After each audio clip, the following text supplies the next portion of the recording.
Yes, mugubwa neza kandi cyane. Uyu ni Emile Mwami, Tunasobanukirwa, mentor. I love you so much. Uyu munsi ni bya bindi ndavuga ngo ni network marketing, ni opportunity, ni business, ni ibizana inyungu mu mifuka y'abantu mu buryo bumwe cyangwa se ubundi. Uko bisanzwe tugiye kuganira n'ubundi ikiganiro cyiza cyane kiza kwibanda. Hari ijambo turi kuvuga ngo LIVEGOOD is better. LIVEGOOD is better. Why? Cyangwa se business opportunity ya LIVEGOOD ni nziza cyane kurenza izindi zose twaragiye tubona hirya no hino ku isi. Umunsi uri gutrendinga, abantu benshi bari kuramo amafaranga menshi, abandi bari gukoresha product zayo, ubuzima buri kuryo kubera iki LIVEGOOD ari nziza. Ubundi turetse ibyo ngibyo, turetse ko ari company kwa network marketing, ariko no kubera iki twahisemo LIVEGOOD, kubera iki umunsi umuntu wese aho yaba ari hose hirya no hino ku isi twambwira ngo hitamo korana na LIVEGOOD. Umunsi cyo kigana tubaza kwibandaho cyane nuvuga ngo friend of all ubundi LIVEGOOD ni iki? LIVEGOOD ni company guturuka muri America, ni company y'abanyamerika, ariko ikaba yarafashe ibyakorwaga muri network marketing ibishyira mu kintu bita e-commerce. Ifite mission ebyiri zidasanzwe. Abantu bakoze network marketing iyo usomye mission zabo usanga zumvikana ndetse neza cyane. Mission yabo ya mbere avuga ngo ni ukoresha product zifasha ubuzima bw'abantu bukaba bwiza, zifite quality iri hejuru, ariko ukoresheje uziguza amafaranga make. Iyo ni mission ya mbere ikomeye. Iyo ugiye neza muri network marketing zabanje izihari, company ama product yazo ari ku giciro kiri hejuru cyane. Hanyuma mission ya kabiri ni ugufasha umuntu wese uzabasha kumenya LIVEGOOD, hanyuma agakora amafaranga meza kandi mu buryo bworoshye kurenza indi company yose kwa network marketing yaba yarabayeho guys. Oh my godness. Umuntu wese rero mashe kumenya LIVEGOOD akabasha gukorana nayo, cyangwa se akabasha gusoma neza kumva ibyayo, yumva ko mission zabo zigira gute zumvikana. Hanyuma mbere yo kukubwira impamvu nahisemo LIVEGOOD cyangwa se impamvu nagwitiramo LIVEGOOD, ndaza kugenda mbikompara tips zigufasha guhitamo network marketing. Ese ubundi ugiye guhitamo network marketing company ukorana nayo, ubundi ugomba kureba iki? Ushobora gusanga wenda usanzwe gukora uyu mwuga muri network marketing, ushobora gusanga wenda mu by'ukuri uri mushya muri network marketing. Niye kukubwira ibintu ugomba kwibandaho urebaho kugira ngo ubashe guhitamo company ya network marketing wakorana nayo uzi neza. Wamara kuyihitamo ukaba uzi neza ko umusaruro uzaboneka. Hanyuma nye bihuza na company ya LIVEGOOD, uraza gusanga nkubwira ko LIVEGOOD is better, ntagomba kubishya mu by'ukuri. Hanyuma nyuma kuza kubwira ibyo ngibyo bijyanye n'icyo n'uburyo uhitamo network marketing, ndaza kukubwira icyo usabwa. Ari wowe wamenye LIVEGOOD, ndakubwira icyo usabwa. Ari wowe umenye LIVEGOOD bwa mbere uyu munsi, ndakubwira icyo usabwa. Then reka dutangire turebe tips zigufasha guhitamo company ya network marketing. Company ya network marketing ugiye kuhitamo icyo ugomba kubanza ukarebaho, urabanza ukareba product cyangwa se service. Kimwe muri ibyo ngibyo, product or service. Ko company ya network marketing igomba gufite ikintu icuruza, product or service. Niki kintu kuri produit, ugomba kureba price, igiciro cya produit, ukareba quality ya product, ese ko kirakora, ese ko product ku isoko irakenewe, usability buryo izakoreshwa, ese aho ujya kuyicuruza uzabona inyungu. Hagati y'umuntu wayiguze ari umunyamuryango ndetse n'umuntu utari umunyamuryango ushaka gukoresha product zacu z'iyo company, ese mu by'ukuri bimeze bite? Uramutse uyicuje cyangwa se urwati igiye gucuruza product, gucuruza service iyi company, ese uzunguka? Ngomba kubanza ukareba kuri icyo kintu. Uyu munsi tugendeye duhuze na company ya LIVEGOOD, aho dushingiye tuvuga ko LIVEGOOD is better nta handi nuko nibuze waza gusanga company ya LIVEGOOD product zayo zikompaye n'izindi zagiye zibaho. Usanga product za LIVEGOOD zifite quality iri hejuru kandi igiciro kiri hasi. Bivuze ngo umuntu wese wakorana na company akiyemeza gucuruza product za LIVEGOOD cyangwa service za LIVEGOOD, I am sure ko wakubuka amafaranga menshi kandi cyane. Iyo ni tips ya mbere ugomba kugira gute, ugomba kureba uburyo zikenewe. Ese zirakeneye hirya no ku isi? Product za LIVEGOOD ntabwo zikenewe n'igihugu kimwe, zikenewe n'isi yose. Uburyo zikoze n'uvuga ngo ntabwo bakeneye kuzijya mu makontwari kugira ngo zihende, ahubwo bakeneye ko uzigura muri e-commerce yabo kuri LIVEGOOD nyirizina.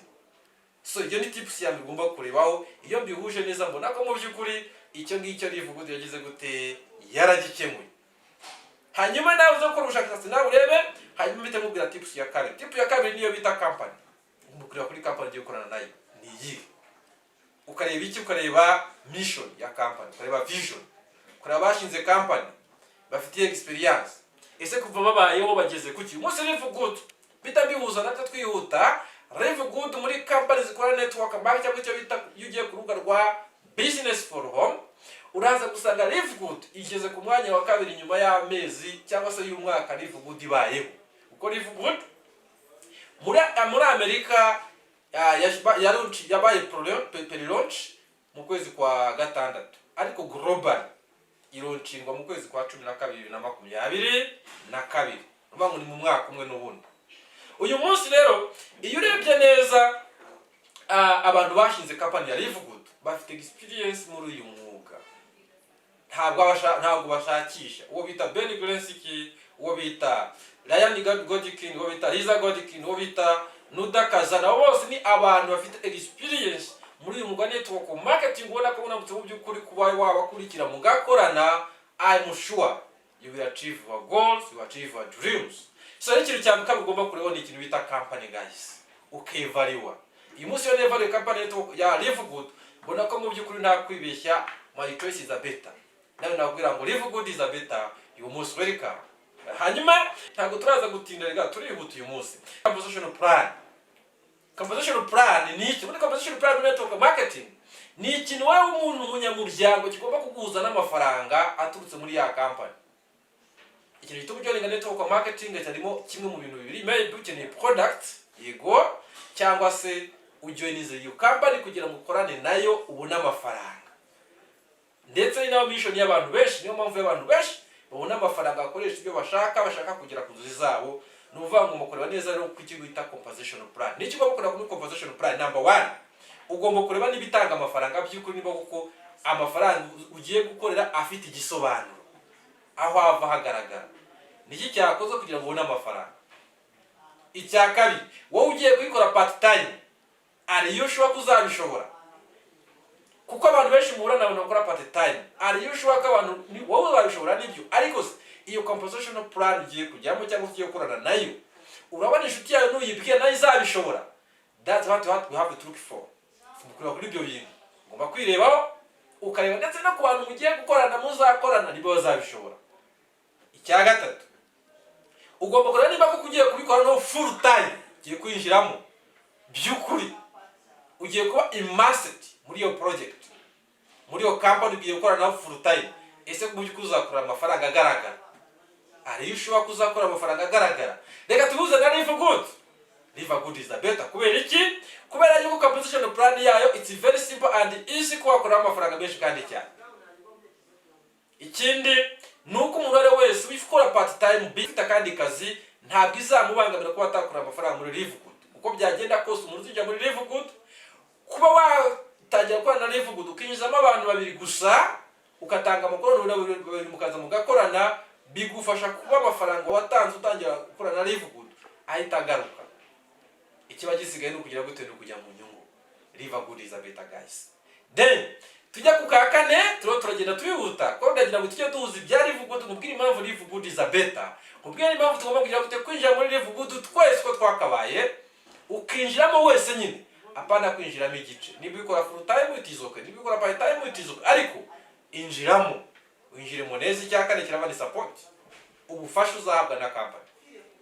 Ibyo company zagufasha kugira baje gukorera amafaranga kwa business ya network marketing. Nuvuga ngo uzazanza gusanga ari effort ya teamwork. Effort ya teamwork rero ikumukaye igomba kuturuka kuri company nyirizina, hejuru y'iyungu kuri company, kumanuka bikagera kuri wa muntu hasi watangiye business uyu munsi. Support ragomba kuzamo iki? Tools, ibikoresho byo gukoresha, ni website, ni link, ni training, ni ibitabo, ni trainings, na training center, ni ibintu byo bitandukanye, resources cyangwa se ibikeneye kugira ngo company bashe kugira uti bashe gukora za product ese ko umuntu azitumye arazibona ko zizatuma muri niba ari company ifite ayikorera, ari company ishobora kwifite amakontwari mu gihugu, ese izo produits zirahari, ayo ma training arahari aratangwa, ese company itanga ama training, ifite abantu zo ba trainer, ibyo byose ugomba kugira ngo tugomba kubireba. Reka tubuze na LIVEGOOD. LIVEGOOD ni e-commerce ko twabivuze, ariko irimo ikora mu buryo bwa network marketing. Uyu munsi LIVEGOOD utangiranye nayo, buri kimwe cyose ukeneye ugisanga muri website, kubera ko wagwa website eshatu. Iya mbere nivuga kuri company nyirizina iri mu mazina yawe. Iya kabiri ni gufasha kwagura business ya hirya no hino ku isi. Iya gatatu ni gufasha kumenya product no kuba wabasha kuzicuruza. Hari n'izo bagenda bongeramo buri product yose ya company bakayisobanura, kandi bakayigusobanura mu mazina ya website yawe. LIVEGOOD is better resources ubu uri kumwe nazo aho ugenda hose umaze kuba umunyamuryango, muri ya system, muri system aho uriho ibigufasha kuhura na company, kikuza na company, byose muri LIVEGOOD bigize gute birimo. Sibyo gusa kandi LIVEGOOD ifite abango buri munsi amahugurwa arakorwa, haba kuri product, kuri business opportunity. Abayobozi ba company barateraganya bagatanga amahugurwa buri wa kane na buri wa gatanu, ndetse na buri wa mbere amahugurwa batangwa, haba kuri Zoom, YouTube, kuri Facebook, aho hose agiye gutanga amahugurwa. Kurikiraho rero nawe nurangiza wigireho. Hanyuma icya gatanu ko tuvuga tips eshanu zishobora kuba zatuma company ugiye gukora nayo uyihitamo. Ibintu bitanu byatuhitamo company ko uzi neza kuyihisemo neza. Hanyuma icya gatanu nicyo bita timing. Harakajya ngo navuga ngo right opportunity plus right mindset plus right time is equal to success. Ibyo byo ni ukuri. Nubura ikintu kimwe kwahera gutera imbere biragoranye. Iyo tugeze muri tip yo kuri network marketing, zo twitamo network marketing company. Timing ushobora kugira gutyo ugasanga wenda company nishya.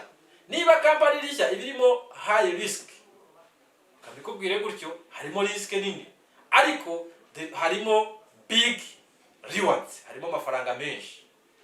Nuvuga ngo ahantu hari risk nini egal high income.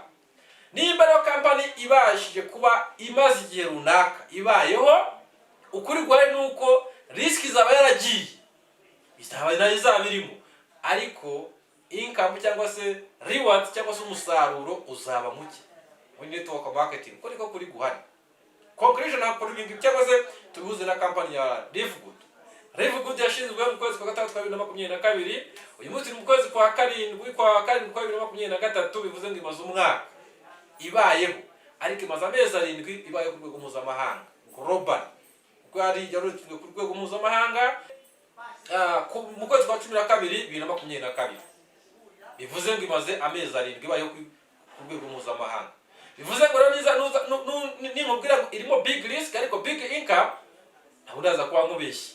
Ni company wagira gute wango icyo gihe wowe urakora uragereranya, ushyire ku munzani bitewe n'ibyo ushaka nawe ushaka kugira, ubundi uze dukore. Cyangwa uvuga uti reka ntegereze maybe 1 year, 2 years, 3 years, 5 years mbone kujyamo. Tizakutuyo kuva ko wayimenye gusukamya kwihari, hanyuma ibindi niwo uzafata umwanzuro wo kuba wabikora. Ariko let me tell you this guys, wherever you are, ni mpamvu ururimi rw'ikinyarwanda aho uri hose kwitwa ubasha gukurikirana iyi video igufasha kumenya neza ibyo wagenda witamo company. Amahitamo ari mu biganza byawe no kugira ngo turi gushyira ku mpuzano ukagereranya. Ariko LIVEGOOD is better guys. Yaguha amafaranga menshi, yagufasha kubona product yifuza ku giciro cya nyacyo, yagufasha mu by'ukuri kugera kuri byinshi niba ufite inzozi ushaka kugeraho mu by'ukuri wamaze gushyiraho. Hanyuma noneho uyu munsi turaza kurona noneho ni iki kintu usabwa. Reka banze mbwire umuntu utari umunyamuryango. Niba utari umunyamuryango muri LIVEGOOD kandi ukaba umaze kuba ubasha gukurikira ino video, ikintu nakubwira ni kimwe, icyo usabwa nuko wiga neza kuri campus, kuri project, kuri opportunity, warangiza ukafata umwanzuro wa nyawo ukurikije n'ibyo ushaka, nuko wamaze kubona neza iyi project ya LIVEGOOD. Hanyuma umuntu umaze kuba umunyamuryango turamusaba iki? Icyo tumusaba, ngiye kumusaba ibintu bibiri. Cya mbere, iga neza LIVEGOOD. Iga neza LIVEGOOD. Ushobora kuba ikintu gitangaje muri LIVEGOOD, company e-commerce ya LIVEGOOD, project ikomeye cyane iri guhindura ubuzima bw'abantu benshi cyane no ku isi. Project ifite mission yuko igomba gufasha umuntu wese gukorera amafaranga menshi kandi ku buryo bworoshye, mu buryo nta yindi company igeze ibikora, kandi iri kubikora ko mu mezi ageze muri 7 maze igorozi mu buryo mpuzamahanga abantu benshi bakora amafaranga meza kandi cyane. Nuvuga ngo nuko LIVEGOOD nta rwitwazo ufite rwo kuba wakwiga neza ibyo ufite deni ukabimenya, kubera ko indimi zose muri LIVEGOOD zigize gute zirakoreshwa. Ubukoresha ikinyarwanda uzajya mugishyiremo wiga ibya LIVEGOOD, ubukoresha icyongereza congratulations, ubukoresha ikirundi it is up to you, ukoresha igikongore simbizi. Ibyo uzabukoresha byose uzagenda ushyiremo wiga ibya LIVEGOOD ku rurimi ugira gute, ku rurimi wumva, ku rurimi rukoroheye guys. Ibi byarantangaje cyane, niyo mpamvu ubwira ngo LIVEGOOD is better. Uriga product zayo neza zikora iki, ko product azahawugirwamo product nyinshi cyane, ko LIVEGOOD ifite gahunda yo kugira product zirenga 200 kuri e-commerce yabo, kandi zose zirelated n'iki n'ubuzima no kubaho neza kw'abantu. Icya kabiri, uziga compensation plan yayo neza, uyige uyumve. Compensation plan yayo ibatse ku buryo ushobora gukora amafaranga amadolari 241 mu gihe kingana n'ukwezi niyo nta muntu agize gute uje muri system. Ariko ibi ngibi bivuze iki? Ntabwo bivuze ko kuba nta muntu uzaba uje muri business ari uko nta muntu uzaba uri muri system yawe. Oya, nta handi amafaranga aturuka. Amafaranga ava mu muki, amafaranga yose ava akagera ava mu mufuka w'undi muntu. Niba utegeka kubona amafaranga atavuye mu mufuka w'undi muntu ngo simbizi. Hanyuma ikindi kintu ugomba gukora, ukiga background ya company ukayimenya. Demo yiga kuri company, demo uyizere. Ikindi ugomba gukora, itabira amahugurwa yose abera kuri YouTube, abera kuri Zoom meeting, itabira amahugurwa abera ku ma office agiye atandukanye mu gihugu bavuga LIVEGOOD. Niba ugira ngo mu by'ukuri ugira muri iyi project yo waratangira LIVEGOOD. Hanyuma ikindi injira muri system nyine ugire gute ujagajage uyige, wige terminology zose zize gute zirimo, uyige uko bavuga ikintu, buri kimwe cyose ugire gute cyumve. Ibi bizagufasha niba waratangira LIVEGOOD. Cyo bizagufasha nta kindi, bizagufasha kuba wahura n'umuntu ukabasha kumwereka ibyo ufite udategwa neza kandi ufite confidence. Nutabyiga gukorera amafaranga bizakugora, ariko nubyiga gukorera amafaranga bizoroha kandi cyane. Rero turabyigisha umunsi ku munsi ku magroup ya WhatsApp, ku ma Facebook, aho dukorera. Iyo uhageze tugufasha kubyumva neza, ukabimenya, ukamenya LIVEGOOD mission and vision, aho ushaka kugira n'icyo yaguha product zayo buri kimwe cyose. Ariko n'incamba cyo gihe dutanga, wowe ukeneye gufata umwanzuro wo kwiga ibintu, wo kwiga business yawe, uko niyo ushaka kwiha amafaranga. Kugiye guha amafaranga urabanza ugire guturabanza uyige. Icya kabiri, saba umuntu wamaze kwinjira muri LIVEGOOD. Twamaze kuvuga ibyiza bya LIVEGOOD. LIVEGOOD is better. Ni nziza, ntabwo ari nziza ku nyamaswa. Nubwo muri LIVEGOOD dufite product hariya bita CBD oil cyantangaje muri LIVEGOOD. Bafite CBD oil ikoreshwa n'intuze n'imbwa. Abantu bafite imbwa bunuze mu ngo zabo bakunda rira tungo rwose, nyabona muyishakire CBD oil muri LIVEGOOD irimo. Ushobora kuyifasha kumererwa neza no kuramba. Yes, twikomereze karagaciyemo. Rero mvuga ngo ibyiza byose biri muri iyi company ya LIVEGOOD, nta kindi kintu bigenewe abantu. Niba washaka gutangira LIVEGOOD ukaba uyirimo, niba wite gutangira LIVEGOOD ukaba ushaka kuyijyamo, urasabwa no kuyibwira abantu kugira ngo bya byiza ubisangire n'abantu. Icyo mbwira abantu uyu munsi, nujya kuyibwira umuntu, ntabwo ukwiye gukora ibintu ngiye kukubwira. Icyambere nukwiye kujojora ngo nzabwira uyu n'uyu. Wowe icyo ugiye gukora ni ugutanga amakuru, ukamenyekanisha ikintu company yitwa LIVEGOOD, amahirwe arimo, ibyo ifite, icyo umuntu yagira aramutse akoranye nayo n'icyo yabona, nicyo kikureba. Kabiri, wica urubanza ngo uvuge ngo ntiyabikora uriya ntiyabikora, ibyo ntabwo bikureba. Ikikureba no kubwira ngo se hari company yitwa LIVEGOOD ishobora kuba yahindura ubuzima bwawe ubu n'igihe kizaza. Ese waba uyiziho? Arahitamo kuba yakugutega amatwi cyangwa ati ntabwo nyizi kandi nshaka no kuyimenya. Wowe ibyawe wagize gute wabirangije? Let me tell you this, LIVEGOOD yabimenye mu kwezi kwa 4 kwa 2023, ariko nemeye gukorana nayo mu kwezi kwa 6 ku itariki 2. Ni uvuga ngo ari cyo ushaka kubwira umuntu igihe cye kitaragera, ariko nikigera zabikorowe mubwire muha amakuru. Then hanyuma wireba aho aturuka gusa, wireba ngo nzabwira abaturuka hangaha gusa. Oya, ayo ntabwo waramahitamo meza. Wireba ngo nzabwira abo twiganye gusa. Oya, ayo ntabwo waramahitamo meza. Wireba ngo wigira ikintu na kimwe ugira guturebaho mbere yo kubwira umuntu business, mbere yo kubwira umuntu project. Webwira abantu live good nta kintu kiza gutugendeyeho, ibiri ntibikureba. Just share the information guys. Ahubwo ni harimo iki, harimo amahirwe akomeye cyane bizagufasha bigafasha n'undi, kandi bizagushimisha ubwo umuntu azabavuga ngo namenye live good, narayikoze, nakuyemo iki nyikuramo n'iki kubera runaka yasangije amakuru. Ngibyo rero icyo twara tuvuga tuti live good is better. Yari impamvu igaragaza neza impamvu live good ari nziza, ukwiye no ko wahitamo kugira gute gukorana nayo ikaba yaguha umusoro mu buryo bwe cyangwa se ubundi. Icyo usabwa gusa ni kimwe, uyu munsi basa umuntu wese muhuye uti live good waba uyiziho. Niba ukora full time in business ya live good, gerageza kubyo byuza buri munsi abantu 20 bayimenya bitewe nawe. Wowe ukora business full time, kora uburyo cyose ushobora kubyo abantu 20 babasha kumenya live good icyo ari cyo. Bakubwira yego batakubwira yego byo ntabwo bikureba, ariko babwire, babaze, bamenye live good. Fata abantu 20 buri munsi. Icyaka niba ukora part time, ndaguha umukoro woroshye cyane. Niba ukora part time live good, gerageza kwegera abantu 5 ku munsi bamenye live good kubera wowe. 5 ku munsi. Nubikora amezi 6, ndakubwiza ko uzafite umusaruro munini cyane utigeze utekereza.